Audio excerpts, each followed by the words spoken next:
ओवैसी ने पाकिस्तान को बताया नाकाम मुल्क। बोले अब दुस्साहस का अंजाम उनकी सोच से परे होगा। भाजपा सांसद बैजंत पांडा के नेतृत्व में सर्वदलीय प्रतिनिधिमंडल में शामिल ऑल इंडिया मजलिस-ए-इत्तेहादुल मुस्लिमीन AIMIM के सांसद असदुद्दीन ओवैसी ने कहा कि आतंकवादी संगठन निर्दोष लोगों की हत्या को सही ठहराने के लिए धर्म का गलत इस्तेमाल करते हैं। इस्लाम आतंकवाद की निंदा करता है। कुरान स्पष्ट रूप से कहता है कि एक निर्दोष व्यक्ति को मारना पूरी मानवता को मारने के समान है। ऑल इंडिया मजलिस-ए-इत्तेहादुल मुस्लिमीन AIMIM के सांसद असदुद्दीन ओवैसी ने बहरीन में प्रमुख हस्तियों के साथ बातचीत के दौरान पाकिस्तान को एक नाकाम मुल्क बताया। ओवैसी ने कहा, हमारी सरकार ने हमें यहाँ इसलिए भेजा है ताकि दुनिया को पता चले कि भारत पिछले कई सालों से किस खतरे का सामना कर रहा है। दुर्भाग्य से हमने कई निर्दोष लोगों की जान गंवाई है। यह समस्या पाकिस्तान से ही पैदा हुई है और हमेशा ही होती है। जब तक पाकिस्तान इन आतंकवादी समूहों को बढ़ावा देना, सहायता देना और प्रायोजित करना बंद नहीं करता, तब तक यह समस्या दूर नहीं होगी। उन्होंने आगे कहा कि हमारी सरकार ने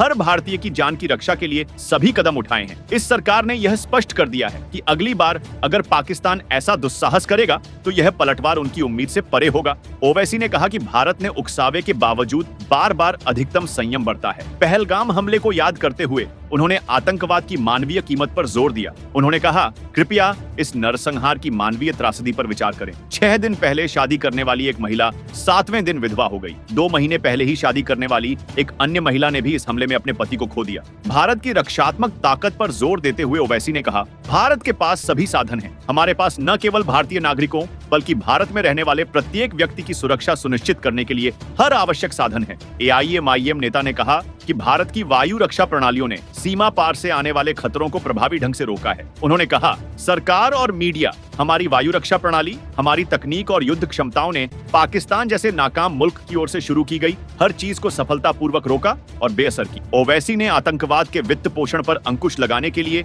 अंतर्राष्ट्रीय सहयोग की आवश्यकता पर बल दिया और बहरीन सरकार से पाकिस्तान को FATF की ग्रे सूची में वापस लाने के प्रयासों का समर्थन करने का आग्रह किया। उन्होंने कहा कि इस तरह के धन का इस्तेमाल आतंकवादी गतिविधियों का समर्थन करने के लिए किया गया। ओवैसी ने कहा, हमारा देश एकमत है, चाहे हम किसी भी राजनीतिक दल से संबंधित हों। हमारे बीच राजनीतिक मतभेद हैं, लेकिन जब हमारे देश की अखंडता की बात आती है तो यह सही समय है कि हमारा पड़ोसी देश समझे कि हम एक हैं। मैं अनुरोध करता हूं और उम्मीद करता हूं कि बहरीन सरकार पाकिस्तान को FATF की ग्रे सूची में वापस लाने में हमारी मदद करेगी, क्योंकि इस पैसे का इस्तेमाल उन आतंकवादियों का समर्थन करने के लिए किया गया है। Subscribe now and press the bell icon.